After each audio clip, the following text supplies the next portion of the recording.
us today from the city of beautiful water. Up Buffalo Way is Kent Daniel Bentkowski. The website is the controversy.papers.net. Isn't it, Kent? Yes, it's controversypapers.net. And as you mentioned, I am Kent Daniel Bentkowski. I am a research journalist from Buffalo, New York. And I concentrate on research-based papers instead of news-based papers. What would be the difference? I mean, I think I know, but how do you differentiate between that? Well, the difference is that with the research papers, I strive for timeless type of information that is important today and will be important a year from now. Sometimes when we report the daily news, oftentimes we find that within a few days that information becomes obsolete. And so primarily that's the difference. Ken, I'm interested in what you do, I should say rather the methodology. Do you frequent libraries, and if so, do you also avail yourself of some of the databases out there like LexisNexis or Wilson? Yes, I do. As a matter of fact, I have a large reference library that I do maintain at my home here, and I haven't had to go into a library in the past several years because of this. 98% of what I'm able to do is either through these books that I have on hand or information that is available on the Internet itself. One last question, too, if I could, about the way in which you do things. I find that it is still, and I'm going to assume you're going to agree with me when you tell me about the library you have, that it's nice to rely on electronics to retrieve information. There are some serious Achilles heels there, either deliberate or, by design, or I should say just by the design of being on the grid. And that one of the best sources of information we should never, ever forget is that which appears between two hardcovers. How do you feel about that? Well, I agree with that. Back in October 2006, Buffalo had a very serious snowstorm where we received over 2.5 feet of snow in the course of 2 days. My electricity was out for 6 days during this time period. So I was forced to rely upon my fireplace for warmth and my on-site library to continue my research. I was curious because you mentioned there's a number of places where people would be able to read your work. I mean, not only on your website for sure, but you have stuff that's on Rents and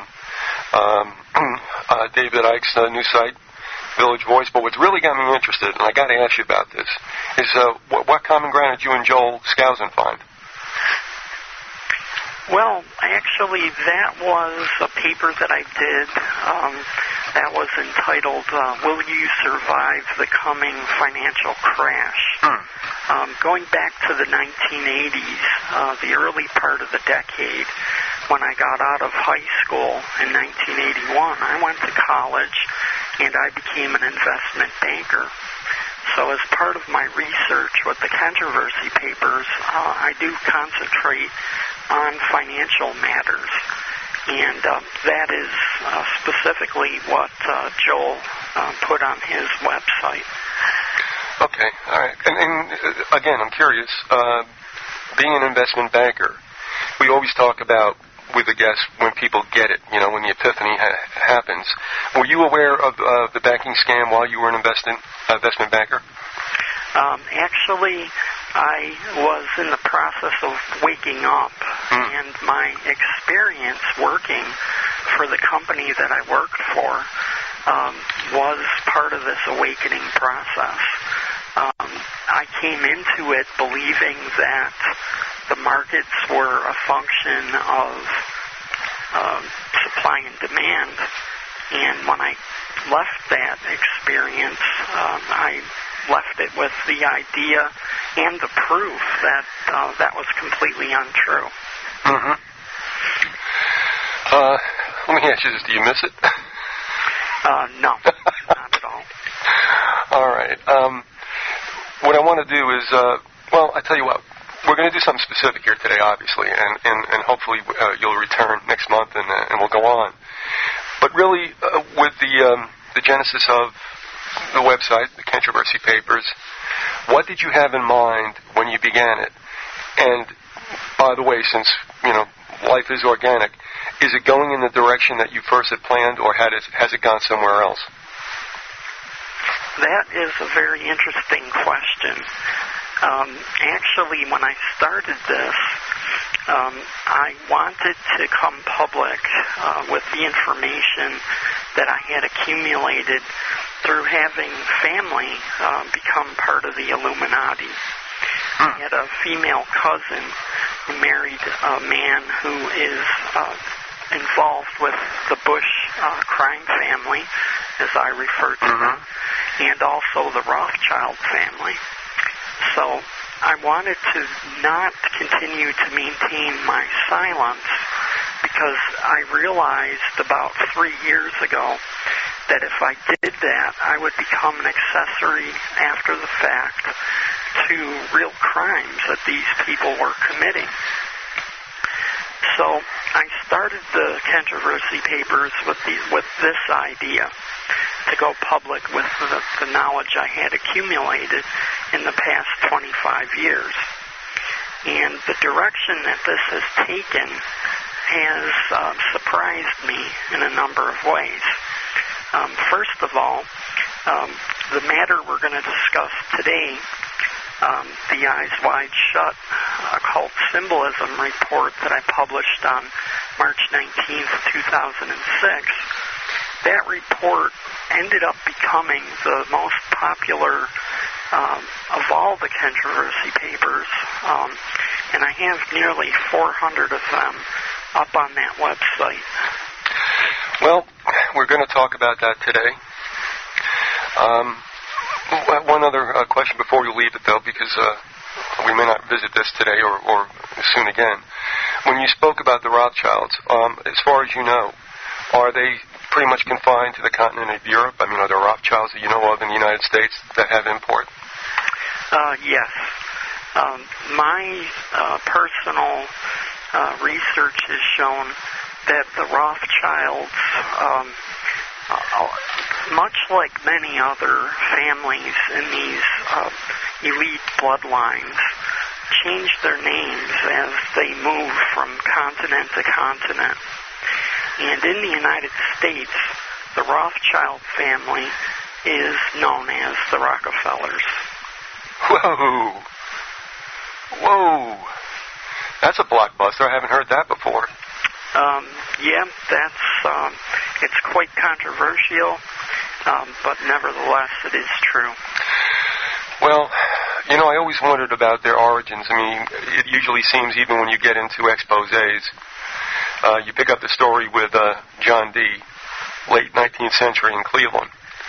But there had to be a before that. I mean, I know that probably goes back to New York, I think, prior to that. But you never really find the beginning of the beginning, if you know what I mean. Yes, I do. Yeah, and I often wonder, too, and I don't get uptight about this, whether Rockefeller had some Jewish origins as well. And if, in fact, as you state, they share bloodlines with the Rothschilds, I guess that's your answer. Yes. In fact, just to address the idea of Christian versus Jew, these people are practicing Satanists and Luciferians. Yep.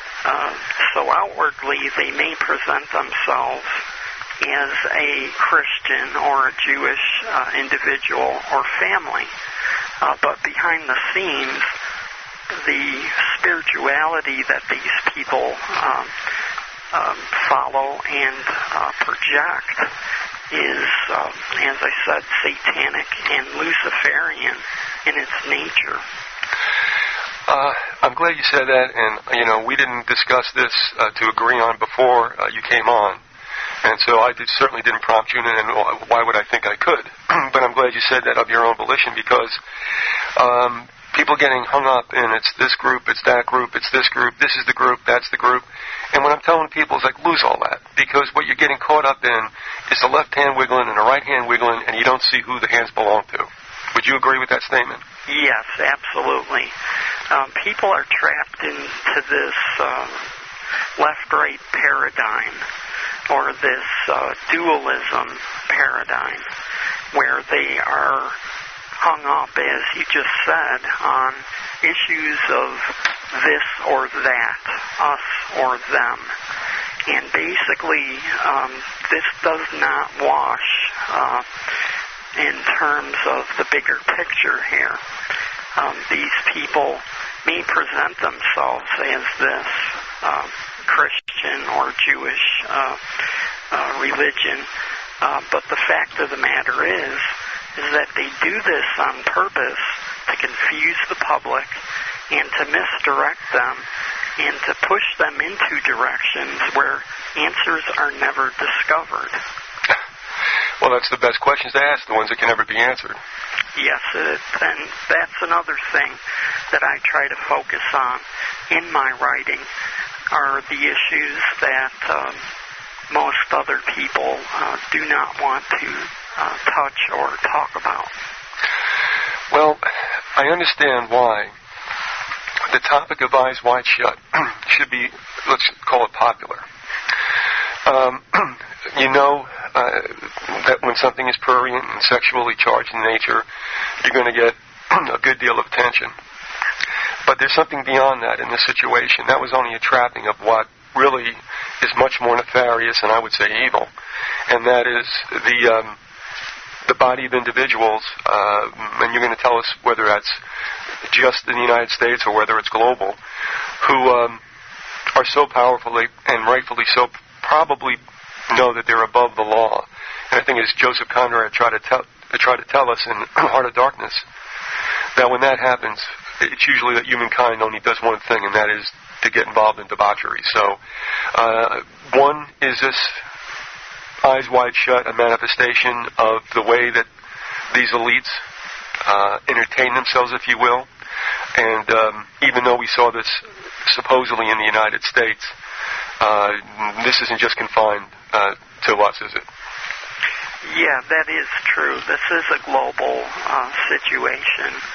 And in terms of the movie itself, the movie was primarily filmed in England. Mm-hmm. They, even though they used American actors in this movie, it still was filmed in England, and the sites and the mansion and so forth, all of these sites are in England. And so this represents the function of the global aspect of this group. There were two movies I found very disturbing. I mean, you talk about slasher movies, and that's just garbage. Mm-hmm. You talk about, say, Hitchcock stuff, and it's just wonderful suspense, but it doesn't leave you so much with a hangover, if you know what I mean. Right. In this situation, the one movie that was really, just chilling to my soul was Angel Heart. And then this one comes in right after that, both dealing interestingly with what we might consider satanic in its roots. When you get done with both those movies, you kind of can't shake them. I mean, that was my feeling. When you saw it for your first time, Kent, do you remember what you felt emotionally or spiritually? Oh, yeah, absolutely. What happened here is my wife and myself, we had a movie night, and we had some of our friends and some of our close family members come over, and I was interested in showing them Eyes Wide Shut just to see what the perception would be, and just to see what they would pick up in seeing this film. When I saw it for the first time, I concur with your assessment 100%. It chilled me to the bone. It chilled my soul. And it completely devastated me because I understood that this is showing truth in this film.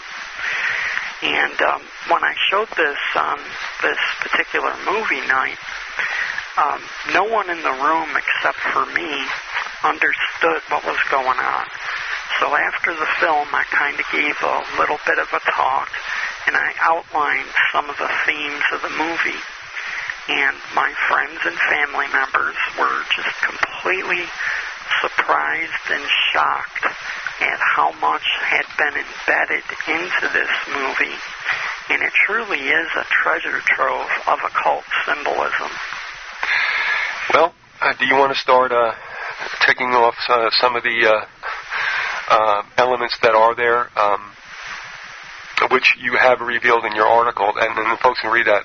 And by the way, do you have Eyes Wide Shut addressed in any other work on the net? No, just in this one piece. And where your listeners can find this piece called Eyes Wide Shut, Occult Symbolism, is you go to the Controversy Papers, which is controversypapers.net. And then on the front page, on the right-hand column, is a series of special reports. And what they're looking for is the March 19th, 2006 entry, Eyes Wide Shut, Occult Symbolism, and it says Most Popular next to it. As I mentioned a moment ago, that is the most popular piece of all that I have written so far and published on the net. So that's where they can find this report. Now, to begin talking about the movie, let me begin by saying this. The most fascinating and yet the most disturbing part of this film, which is the ritual that Dr. Bill Hartford sneaks into, and this is Tom Cruise's character, sneaks into this mansion where this Illuminati sex magic ritual is going on. And this is not addressed in any part of this film's DVD packaging.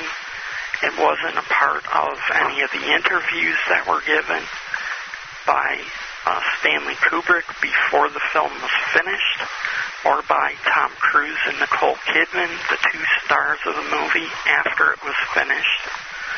It is not discussed in any way, shape, or form, and this movie is presented as being sexual in nature in terms of its themes.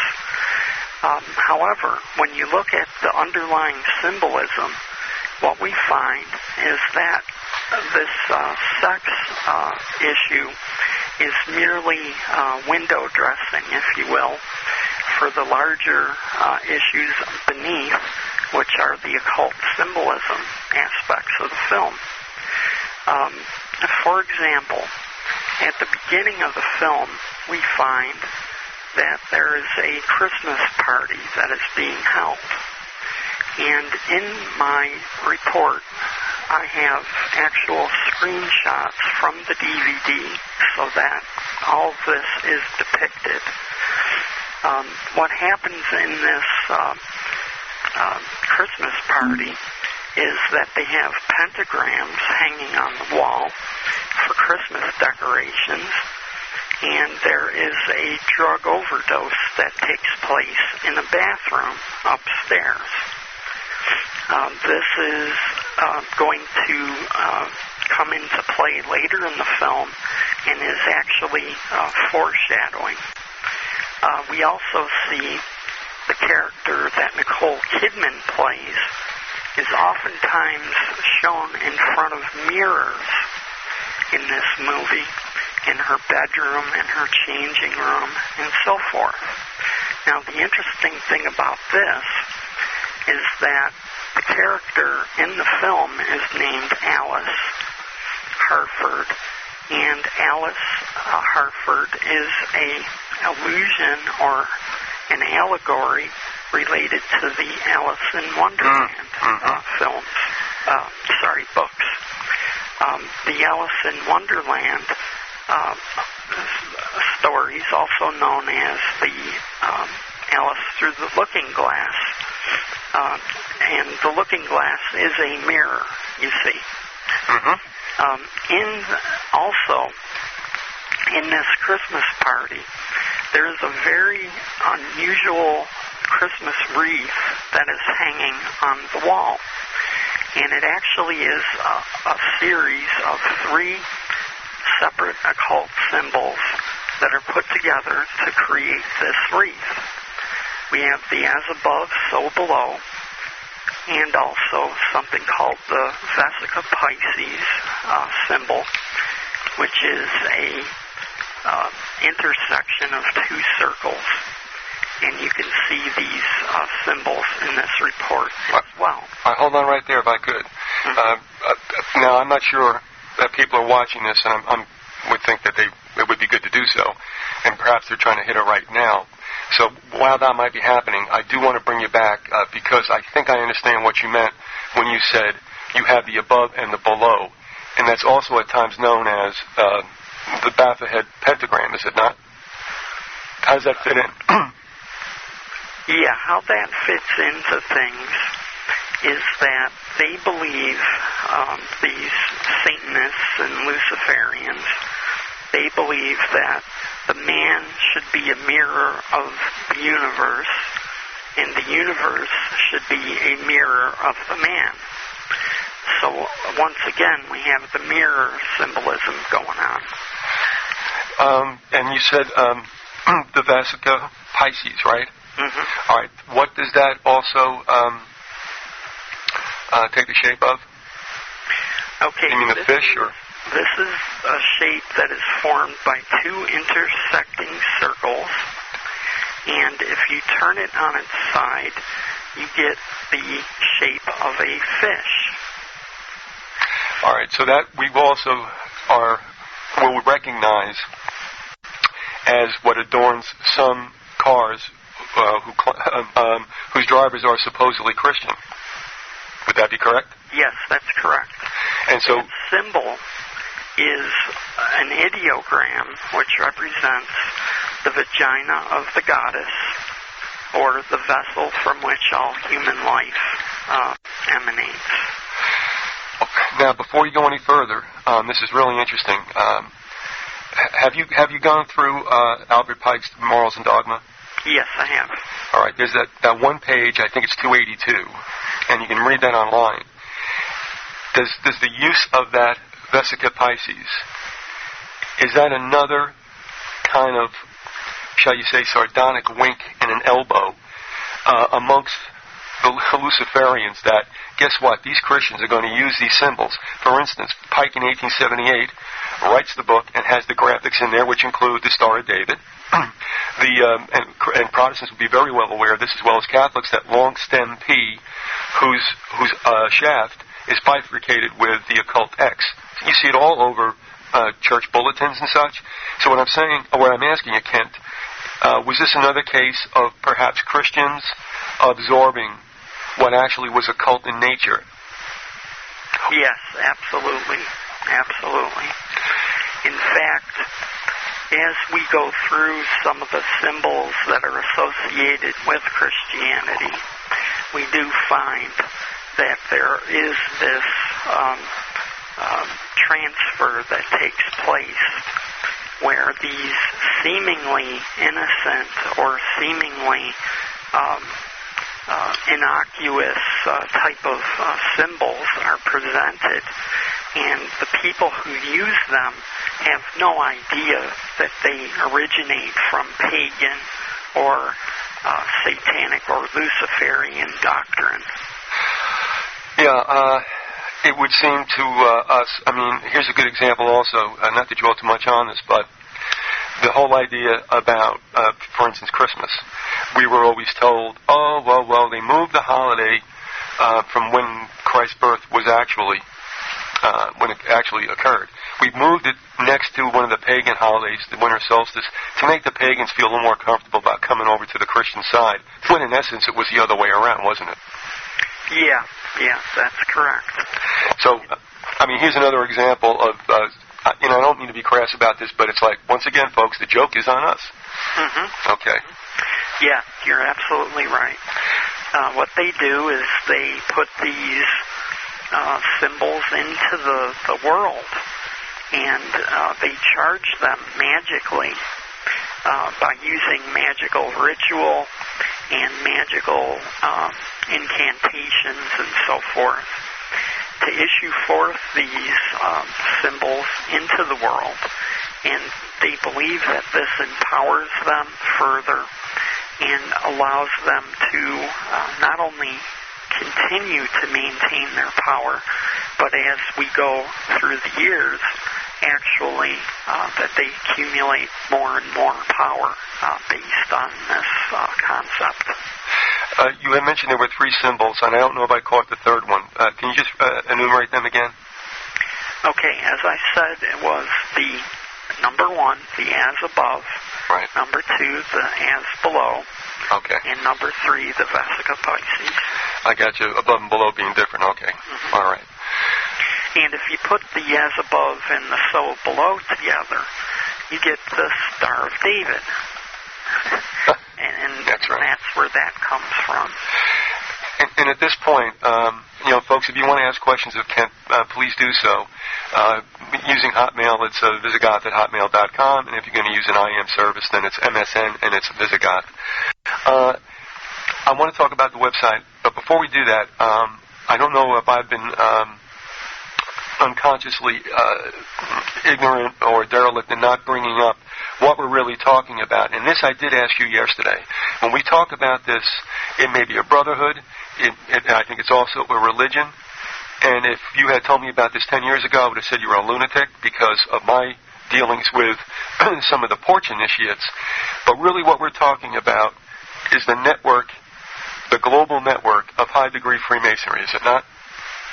Yeah, absolutely. As we find, many of these people are very high-level Freemasons. And in terms of that, Stanley Kubrick himself was an initiate of the Illuminati mystery school. So what he was actually attempting to do through this film, I believe, is to open up the eyes of more of the public to what is and what has been going on. And by doing so, he fell under tremendous danger and was actually murdered for doing the same thing that Mozart did with his Magic Flute opera, where he exposed at the end of the 1700s and the 1790s the secrets of Freemasonry in this Magic Flute opera. Huh. Could you, is there one reference in particular or a book you could point to that would chronicle that whole situation with Mozart? Oh, yeah, absolutely. In fact... And is that on your site as well? This book, I will put it up on my site when we're finished with the interview, but it is not there at the moment. Okay. This book is called The Magic Flute Unveiled, Esoteric Symbolism in Mozart's Masonic Opera. The author is Jacques Chevalier, I believe it's pronounced, and that's Challey. And this is produced by Inner Traditions publisher, and it's a very fascinating book because what it does is it goes into the actual symbolism of this opera, and then at the back of the book it has the actual opera broken down scene by scene, and it describes everything from the music to the sets to the costumes to the characters and what the characters are saying through the dialogue or the lyrics to the opera section. Well, thanks for putting that up, and since we are talking about the website. What else can you tell people about it? I think you also would consider it, not that I'm saying this, not you, but a clearinghouse for reasonable information for people. Would that be true?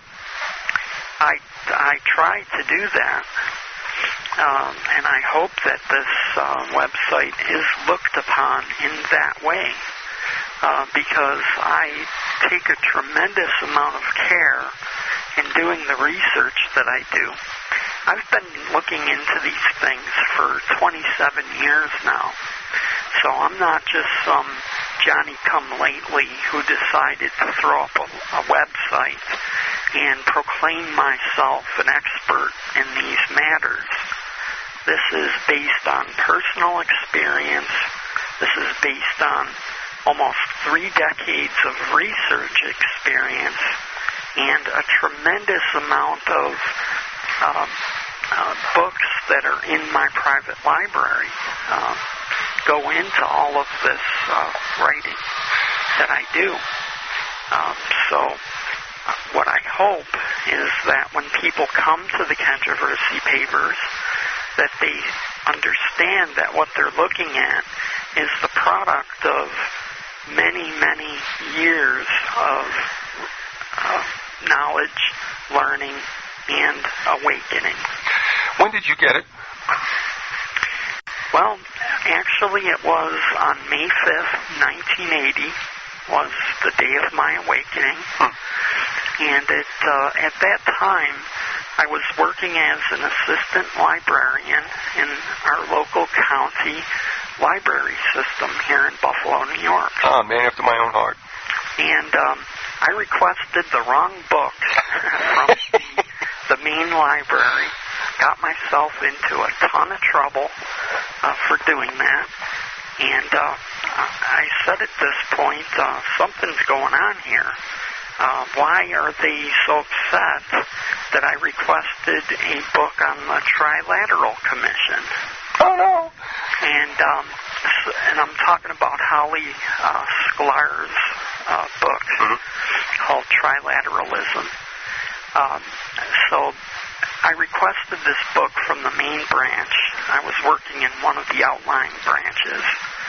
And I got into a ton of trouble for doing that. And when I got into that trouble, I'm like, oh man, something's going on here. I got to check into this. And so that is the circumstances that led to my awakening. And it's been my life, that is, has never been the same since.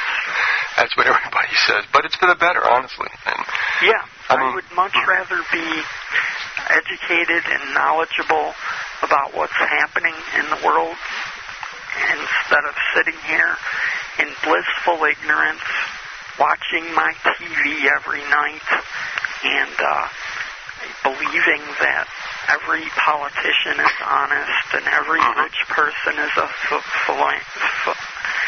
philanthropist at heart and all of that type of thing. If I can go back to discussing 2 artists with you, beyond what we've said about Mozart, but I'm looking, one, at Kubrick, and then I want to ask you something about Lewis Carroll / Charles Dodgson. Okay. All right, you're pretty secure and certain in the fact that Kubrick was basically giving a wink and a nod to the guys who usually give us the wink and the nod. And the reason I'm saying it is because, as you had mentioned before, that there's a sexual icing, if you will, veneer to what's going on, and most of the John Q. public, being somewhat interested in tawdry things, will stay there and not go any further. Would that be correct? Yeah, absolutely. Yes, that is correct. So did Kubrick build this in? In other words, I'm sure, let's just say this. Maybe we can assume, and we've done things, Kent, with an Australian John Valentini about finding actual depictions of the numbers 9 and 11 in movies. Some of them are very, very interesting as to why that would happen. Some are maybe coincidence.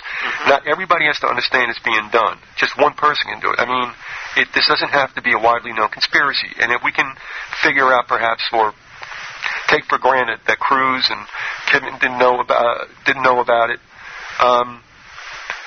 then could a Kubrick put that those symbols on the wall, being something a little, shall we say, superfluous or ancillary, or even kind of subconsciously? Do you think that's what did it? Well, actually, in terms of that, when I looked at the movie, I saw things in a much different way than my wife, for instance. She looked at it as kind of like a sex story, as you had just mentioned. And there is this very pervasive theme of sex that does run throughout this movie. And we could spend a half an hour just talking about that one issue alone. However, this group has a saying that they do things for people who have eyes to see and ears to hear. And that refers to the inside information that is passed through these types of films, books, TV shows, and so forth. That is a message to the initiates, the insiders in these groups. And what I believe happened was that Stanley Kubrick felt that he was very successful throughout his career, and he wanted to impart a little truth into a film that was based on a book that came out in 1926. It was a book called Dream Story. And there is an aspect of this story that relates to the reality versus the dream world, or the esoteric versus the exoteric. You also include two provocative images. One is, I guess, of an older cover for Alice Through the Looking Glass, and also for The Wizard of Oz. Right. Now, can we now assume, this blows me away, because, at least with Baum's work, The Wizard of Oz, we are now looking at three levels of understanding. Most of us think it was unique with regard to symbolizing, I guess, the financial matters and the monetary matters of the time, and the personages that were fighting for bimetallism or whatever. But he goes into something beyond. So here's where I'm going. Can I now look at Lewis Carroll, Charles Dodgson, and Baum, both as perhaps knowing the handshake? Yeah. Yes, I believe so. And especially with The Wizard of Oz. That book, that film, that series of books, that whole story is nothing but an occult story presented to the public as a child's fairy tale. But it's much, much more than that. Also, I had read, of course this was years ago now, and I got to rethink this too. I was reading I wouldn't say it was a defense or apologetics on behalf of Lewis Carroll, but knowing what he was involved with, I'm not assuming it was as innocent a situation as perhaps I was reading about. In other words, he was a photographer, was he not? Yes. And what was his favorite subjects? Children, I believe, right? Yeah. Now I'm starting to wonder, from what they just said, what they said as being somewhat, I don't want to say pristine, but up and up. And you know how children factor in this whole world as well. It just gives me the creeps, and I have to look back at that and say, all right, what was the story with that? So anyway, gives you a whole new look at not only Alice, but also the mirrors as well. And isn't it interesting, too, that mirrors really don't give you the appearance of reality. Everything is reversed. And that people, I don't know if this, I don't think this has ever gained any ground.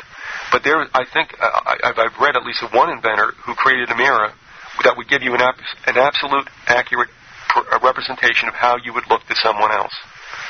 And that never seemed to take, you know what I mean? It just never seemed to go anywhere. Mm-hmm. And I'm wondering, is there something, I'm not trying to get too spooky about this or tinfoil hattish, but then you have to wonder, if there isn't something there, either deliberately or just by coincidence about the nature of a mirror, which, a lot like clowns, it seems innocent, but I think it also has always held subconsciously to a lot of people an air of, at the very best, mystique and even potentially some evil.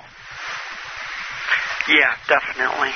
In fact, to take that one step further, in terms of occult symbolism, the mirror is a symbol of the human soul. Uh-huh. So not only are we seeing reflections of reflections of reflections, if you will, but we're also seeing a much deeper symbolism going on that relates to the deepest part of the human being, which is our soul. And that movie did that because probably the one place where people, look, all right, I'm going to just say it. Everybody has heard tales about the seductive nature of porno and how it's there and you peek with one eye or your hands over your eyes, but there's that exploration, and oftentimes it doesn't say something good about the individual, and it might be some kind of libido that's present in everyone. And this movie did the same thing. It did a great job about taking two people and having them both explore, shall we say, what's forbidden. And I don't think that was. And I got a question for you too. Before we go any further, somebody wants to know: did Kubrick know the handshake, or was he just simply telling on them? He might have known about the handshake, but did he know the handshake? Oh yeah, as I mentioned, he was an initiate himself. He was, okay. Yeah. And Kent, the other thing is this: could it possibly be? And we've spoken to Alan Watt about this, and Watt has an interesting story too about some of these, or at least one in particular.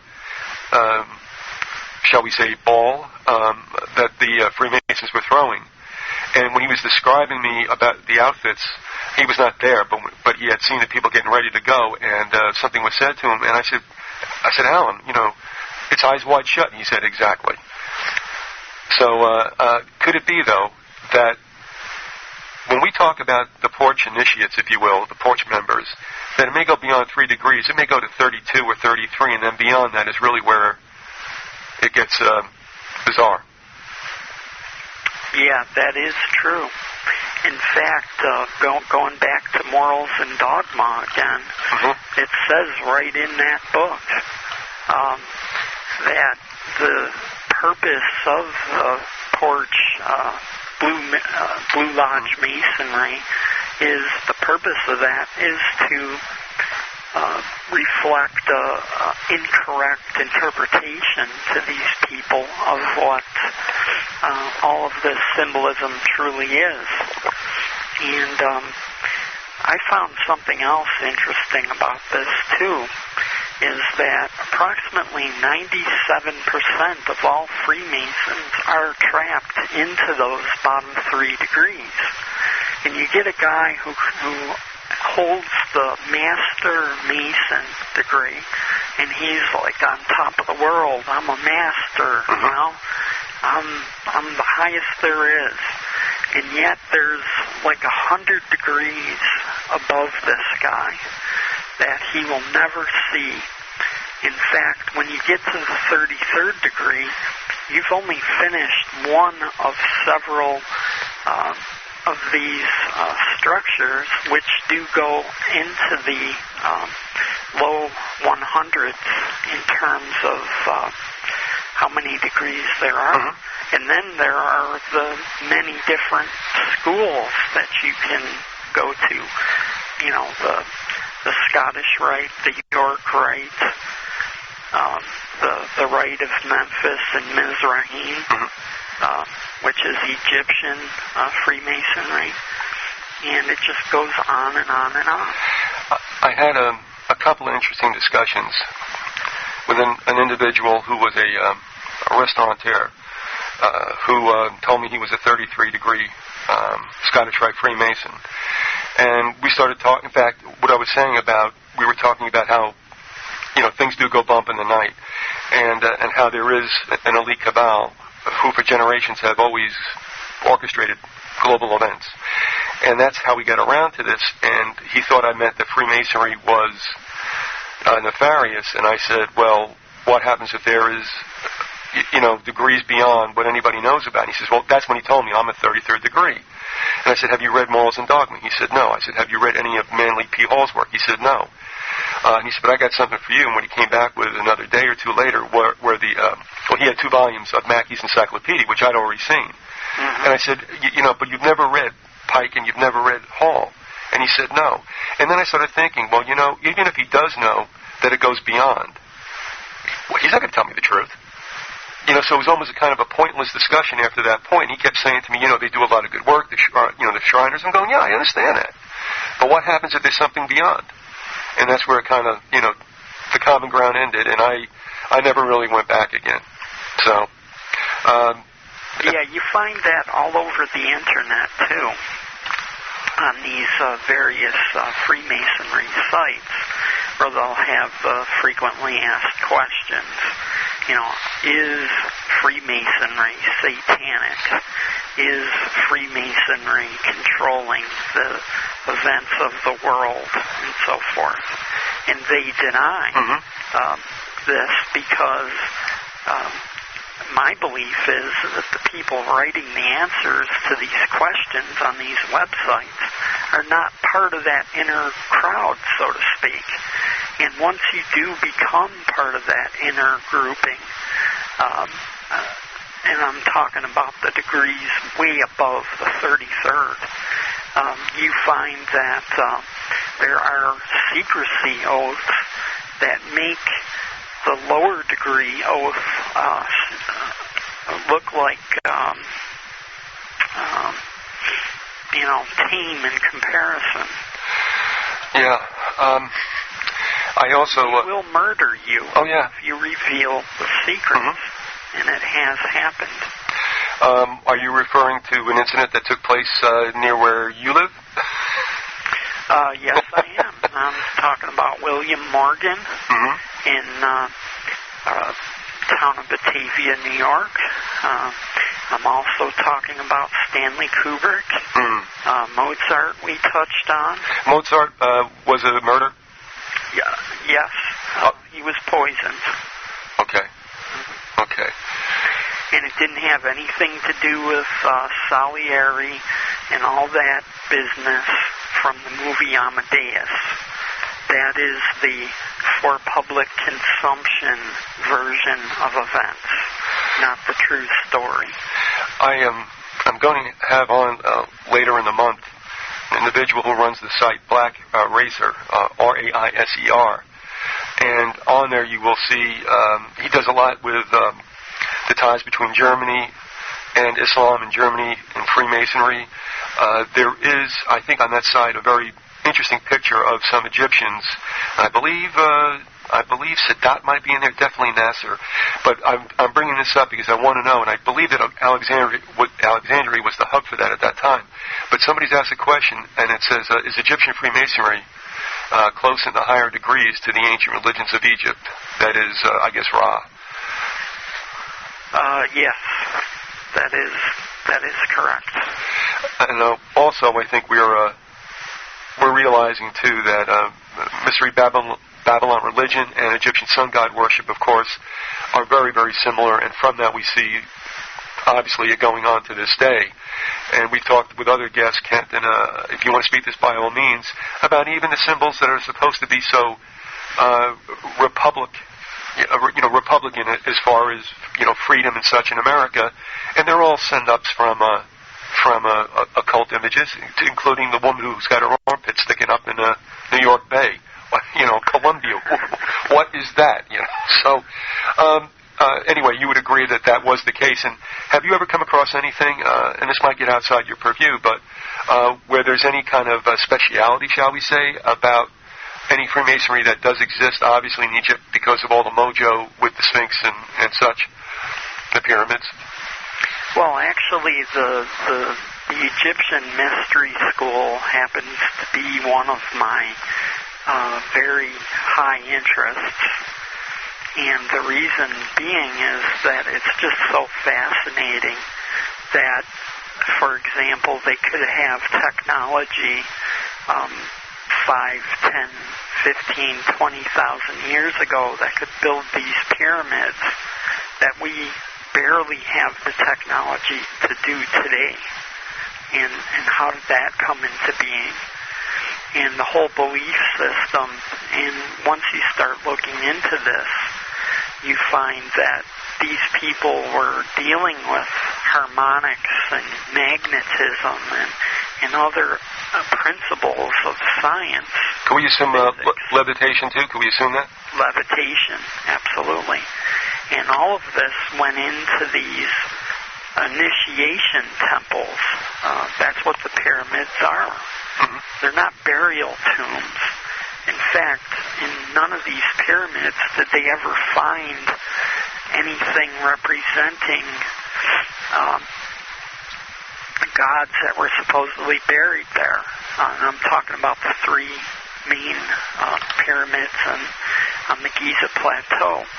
And the reason being is that they were initiation temples. And you can buy books that will explain to you the process of initiation that took place inside these pyramids. And that in itself is a very fascinating subject because these initiation rituals have been adapted and are still being used today.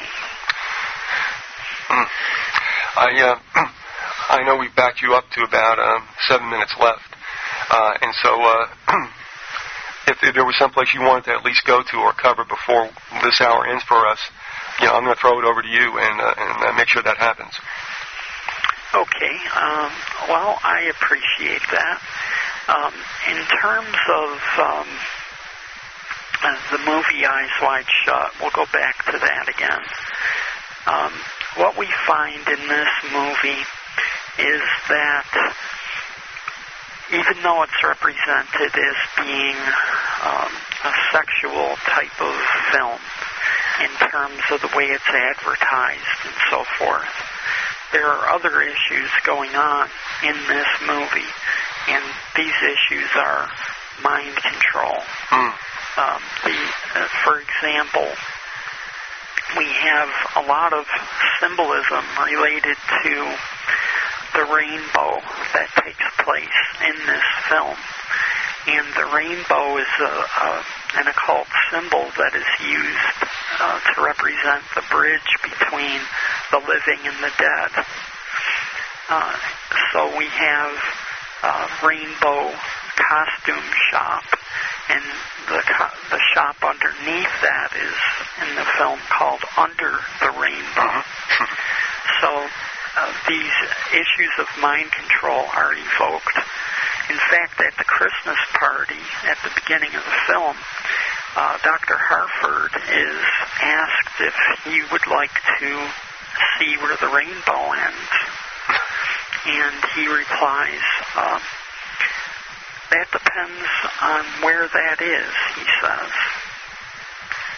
We also find that the Wizard of Oz is evoked through this film as well. And in terms of that, that's a very interesting story, and that relates to the theosophical principles of H.P. Blavatsky. And in just another one of these coincidences is that the daughter of Dr. Bill and Alice Hartford in this movie is named Helena. Helena Petrovna Blavatsky. Come on, it's a coincidence. Yeah, just a coincidence. So we find as we go through this film that it's just one thing after another in terms of all of this occult-based symbolism that is either represented symbolically or is directly in your face. In fact, Douglas Monroe, in his book of Druid magic, describes the rainbow as a true sign of magic. It exists in both worlds at once, meaning the world of the dead and the world of the living. One other symbol that I want to talk about briefly is the symbol that is associated with the 33rd degree in Freemasonry, which is the two-headed bird, the two-headed phoenix, with the head pointing in the east and the other head pointing to the west. And what that represents is the rise and the setting of the sun. And so we go back to the sun worship once again, the astrotheological principles. In addition, I wrote a report called Spiritual and Astrotheological Motifs Related to Light. And that's another controversy paper special report that is found in the same place that the Eyes Wide Shut report is found. I would also recommend that any interested listener check into that report as well, because it does pertain to what we're talking about today. All right. We can hold it there. Can I assume you'll come back and speak with us again next month? Sure, I'd love to. Yeah, well, I hope you stay on as a regular, if that's okay. I mean, we'd love to have you. So, sure, that'd be great. We've been speaking with Daniel Bentkowski, and the website is controversypapers.com. You can hit it from my website, either on the upcoming shows or on the archived audio. So either way, you'll have no problem getting there. And Ken, thanks very much for coming on with us, and it was great talking to you. You know, this initial interview was really interesting, and I hope more people come your way and get into what you're exposing. So thanks very much. Well, thank you, Vyzygoth. It's been a pleasure. All right, we'll see you soon again, okay? Okay, thank you. All right, thank you. Bye-bye now. Bye-bye.